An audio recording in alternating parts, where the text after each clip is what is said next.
Jai Sri Ram, Jai Hanuman. The last chapter ended rather abruptly due to some interruption in the recording.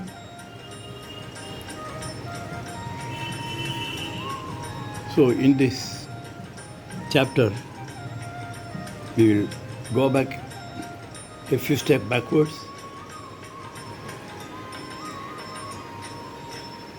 Here it goes. While searching for a godlike and irreproachable lady Sita, he found in the forest a friend in a monkey named Sugriva. Having made short work of Vali, Srirama, capable of conquering hostile cities, thereupon bestowed the kingship of monkeys on the high-souled Sugriva. Commanded by Sugriva, monkeys able to change their form at will set out in thousands in all the quarters searching for that godlike lady. Full of impetuosity, I took a leap across the sea extending to 100 yojanas. At the instance of Sampadi, the king of birds and the elder brother of Jatayu, for the sake of that lady of virtue. She has been found by me here, endowed with a comeliness, complexion and bodily marks similar to those of which I had heard from the mouth of Sri Rama. Hearing all of what Hanuman said, Sita looked up to the source of those words and sighted a monkey. She queried all about him, being skeptical if it was Ravana capable of assuming many forms, now before her as a small simian. The wise Hanuman started right from the beginning, the story of Sri Rama, the son of King Dasharatha of Ikshvaku clan, marriage with Sita, daughter of the king of Mithila. After successfully helping sage Vishwamitra complete a powerful sacrificial performance after sending Maricha 100 yojanas into the sea, Sri Rama's wife exiled to the forest to honor the birds given to the king's third consort Kaikeyi. The killing of numerous ogres and ogresses in the Janasthana were Sri Rama, Lakshmana and Sita Devi. The latter two, having accompanied him to the forest, had their hermitage. And how Shurpanakha was sent away with lopped off nose and ears. How Ravana took revenge with the help of Maricha, whose mission and end were nearing, disguised as a golden deer to lure Sri Rama and then Lakshmana away. How the wild Ravana, disguised as a mendicant, coaxed Sita Devi and forcibly carried her away. How Sri Rama and Lakshmana in the search for Sita had met him, Hanuman. Then the friendship of Sugriva, whose elder brother Vali was killed by Sri Rama. The sighting of jewels and the sighting of the wounded Jatayu. The army of monkeys searching in the four quarters, resulting in Hanuman being chosen to leap the 100 yojanas across the sea to Lanka, as guided by Sampadi, where Ravana had kept Sita, and how he himself had, in his small form, being capable of changing form, had gone all over the city of Lanka, even to the palace of Ravana.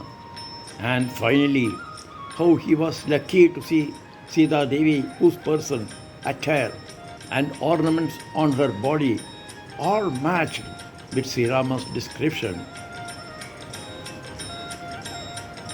Here, it is very important to note the choice of words and the succinct manner in which Hanuman went over the whole history of Sri Rama from the days of Ayodhya and how he happened to be there in front of Sita.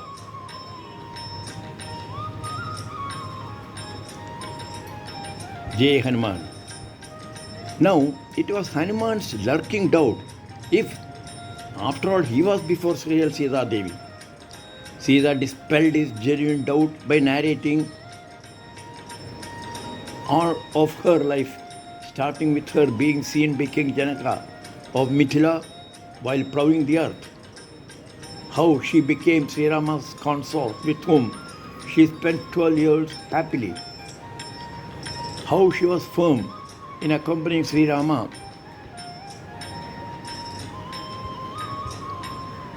in the 13th year to the forest to complete the 14 years of exile of Sri Rama, that her father-in-law, King Dasharatha of Ikshvaku line, had no choice but to enjoin upon his elder son in deference to the boon once given to his third consort Kaikeyi, and all else until the appearance of Ravana as a holy Brahmana, and how Ravana showed his demoniacal form and abducted her and carried her off in an aerial vehicle and lodged her in the Ashokavana.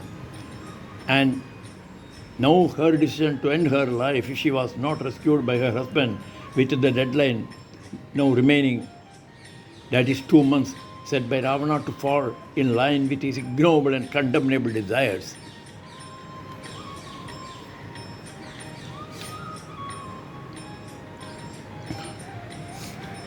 Sita finally had to doubly make sure of the genuineness of the monkey and ask him to detail the physical aspects of her husband as also of Lakshmana. Hanuman referred from head to foot of Sri Rama's body and features, unusually long arms reaching the knees, and said that her husband was of dark brown complexion, whereas Lakshmana had a golden luster, and both equaled in their affection, charm, and excellence.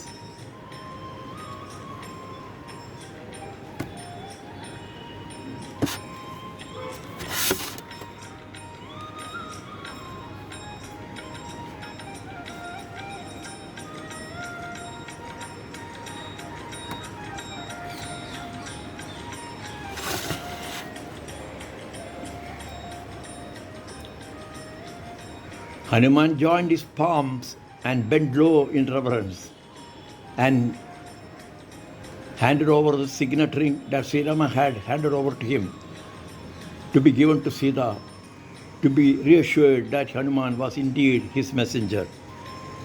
Sita was now convinced beyond doubt. She inquired feelings of Sri Rama and Lakshmana, even as Hanuman comforted her by saying they were fine but grieving only on her separation. He spoke assuringly that her days in the captivity of Ravana would soon be over. Sita told Hanuman to see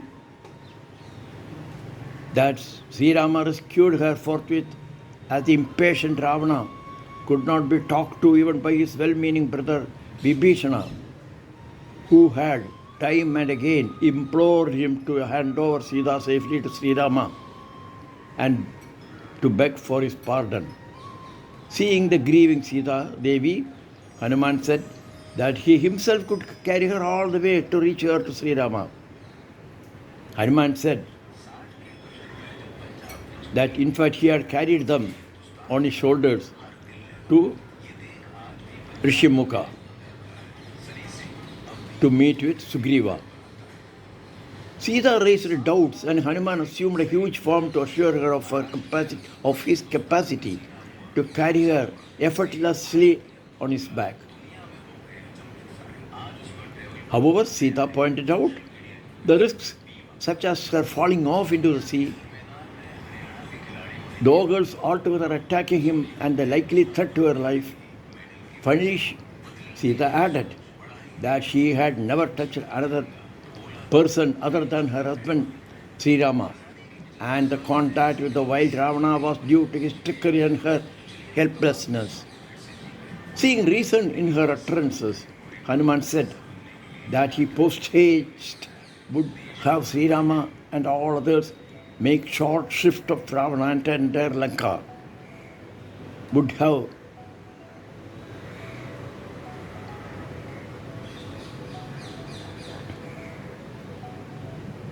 and entire Lanka. And until then, she should muster up courage and not at all think of drastic steps like ending her life. Before leaving Sita, Hanuman was given the crest jewel, Chudamani. That was a gift from her mother at her marriage, and narrated the following happening at Chitrakuta that was known only to Sri Rama and herself, and which he was now going to confide in the trustworthy Hanuman of great wisdom. At Chitrakuta, one day, after sporting in the Mandakini river, Sri Rama sat down dripping on her lap. A crow was pestering her, and while she was picking a sword of earth to throw at that crow, her skirt slipped and she was pulling the string. It was noticed and laughed at by her husband. She then lay on his lap and fell asleep, even as Sri Rama too fell asleep. The said crow suddenly came and clawed the breast that oozed blood drops which fell on Sri Rama. He woke up and saw what had happened. Taking a blade of kusha grass, Sri Rama invoked the power of Brahmastra, emitting fire. It chased the crow that flew into all the three worlds to escape, but finally had to come before Sri Rama and beg for life.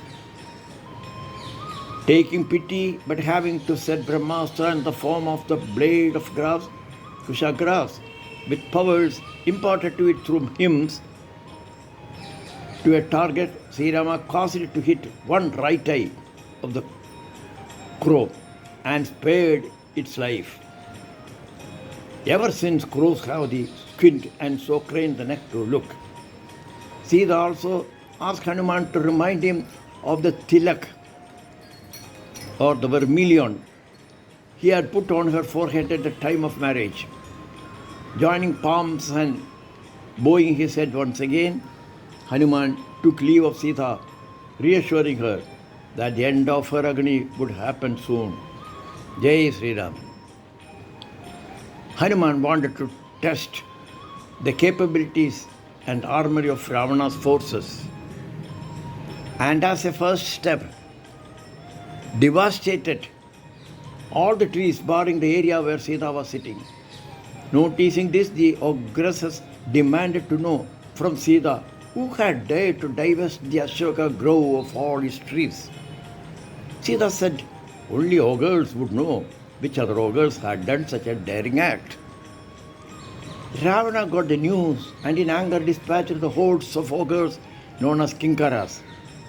Hanuman made short shrift of them all, demolished the edifice of the garden city of ogres, the garden deity of ogres, all the while saying, Jai Sri Ram, Jai Sri Ram. Soon, Hanuman had to face the mighty and ferocious son of Prahasta by name, Jabbumali. After fierce encounter, and though bruised, the courageous Hanuman, out to teach Ravana's forces a lesson, lost no time to put an end to him. Same fate met the 7 sons of Ravana's chief minister, even as he positioned himself atop the gateway, ready to face more of Ravana's ogres. Next was the turn of Prince Aksa, son of Ravana, to meet the same fatal end. Ravana's eldest son, Indrajit, victor of Indra, set forth with his skewer full of divine missiles in his chariot, and soon there ensued a barrage of arrows sent forth towards Hanuman. The latter, however, ducked, whirled, and otherwise dodged them all, forcing Indrajit finally to use the unfailing Brahmastra. Hanuman knew that he had to yield to it, but it would not harm him, as per Lord Brahma's boon to him. He decided to submit and allowed himself to be bound with a rope by the enthusiastic hordes of ogres, as he perceived the chance to be able to talk directly with Ravana. Once bound with the rope, the powerful Hanuman was actually set free by the Brahmastra, as it did not coexist with another bondage.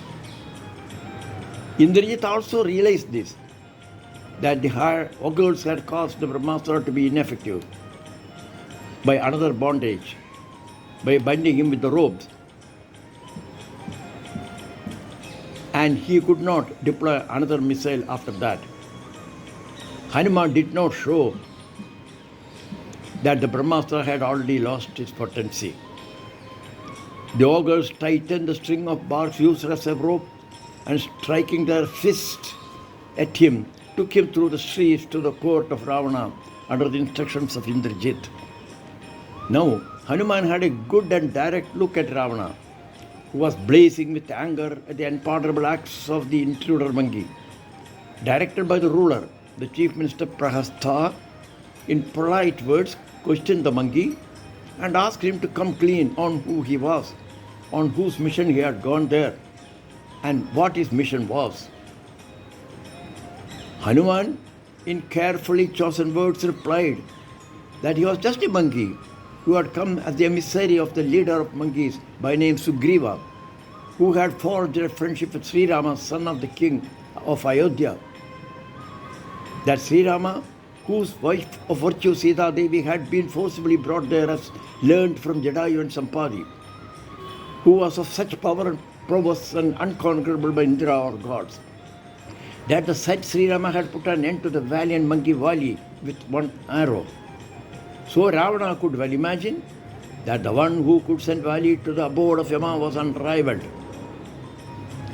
As Ravana had experienced the power of Vali, as explained earlier. Hanuman gave a piece of advice by saying that Ravana, who had possessed virtuous qualities, should not cause destruction of everything, including his kith and kin, apart from himself.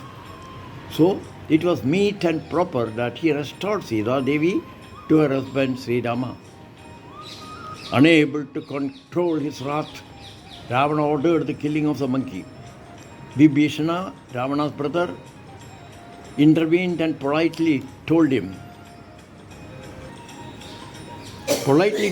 that Ravana knew that nowhere was it sanctioned to put to death an emissary, and he could at best cause some bodily harm and release the monkey to go back to his master. At this, Ravana decided that the monkey's tail, that is its embellishment, be set on fire. Hanuman's tail was wrapped around with cloth tassels daubed with oil and set on fire, and he was dragged all over the city. Hanuman felt happy to be able to see during daylight the whole city with its sectors and alleys and 7-storied mansions. He leapt up with a blazing tail and went all over the mansions and quarters of the city's ministers, sons and brothers of Ravana. In fact, every dwelling, all of which were set afire in no time, forcing inmates to rush out screaming. Suddenly Hanuman thought of Sita and cursed himself, fearing that the consuming fire spread by him might have reached the grove of Simsabha tree where Sita Devi was. Meanwhile, the news of the widespread fire causing havoc everywhere except the immediate vicinity of where Sita was reached Sita. She prayed fervently to the god of fire and all other gods in the name of her chastity and her husband's piety and uprightness to protect Hanuman from the fire ignited in his tail.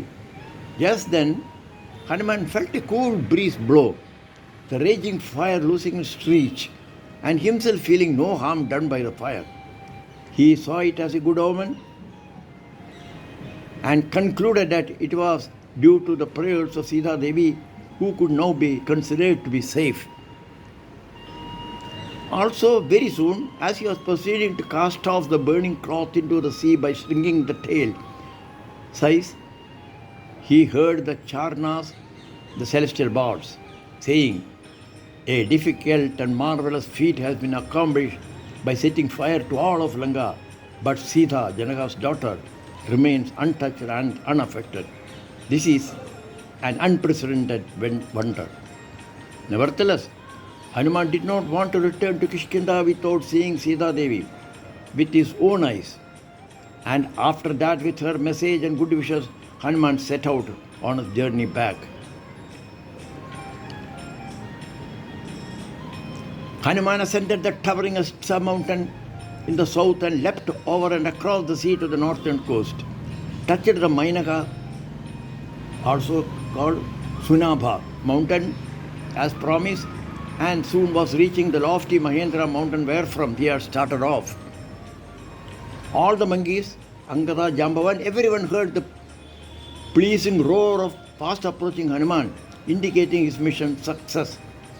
Once he touched the mountain peak, enthusiastic monkeys in their hundreds displayed their happiness by jumping, wagging their tails, surging towards Hanuman with fruits and nuts. Among the monkey leaders in that southern quarter, there was a celebration of sorts, and they all spoke highly of Hanuman and showed their eagerness to go and fetch Sita and present her to Sri Rama. The elderly Jambavan advised them that Sri Rama should be met soon with the auspicious news brought by Hanuman. On their way, the monkeys, in their ecstatic mood, feasted on the honey in the Madhuvana, even ignoring the Dhimuka, who was Sugriva's maternal uncle, who was guarding it. The Dhimuka reported to Sugriva that the Madhuvana had become bereft of all its honeycombs following the plunder by the monkeys. The wise Sugriva could guess that Hanuman must have returned with good news, and they were all partaking of honey in their celebratory mood. Tadimuga was sent back to ask them to report to Sugriva immediately. Sri Rama and Lakshmana waited in Mount Prasravana with bated breath to hear every detail directly from Hanuman.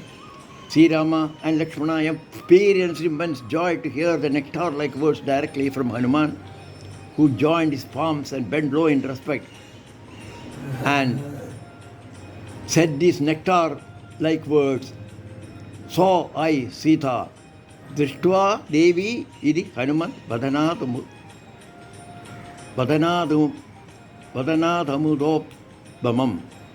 The way Hanuman expressed these words was such as to instill instant confidence about the safety of Sita. Hanuman gave all the description of the place, talked of Sita Devi grieving over her separation from her husband and her determination to take her life, if not rescued by Sri Rama within 1 month. After Ravana had set a 2-month deadline 10 months after her abduction, Sita told Hanuman that only 1 month was now left for her to end her life. Hanuman handed over the crest jewel that was adorning her tresses on the day of marriage, and which was a special gift from Indra to the king of Mithila after Indra had found it under the sea. Also, Hanuman conveyed what Sita had said about Sri Rama applying a pigment on her forehead on the day of their marriage. He further reminded us from Sita the incident involving a crow while camping in Chitrakuta. Jai Sri Ram, Jai Hanuman.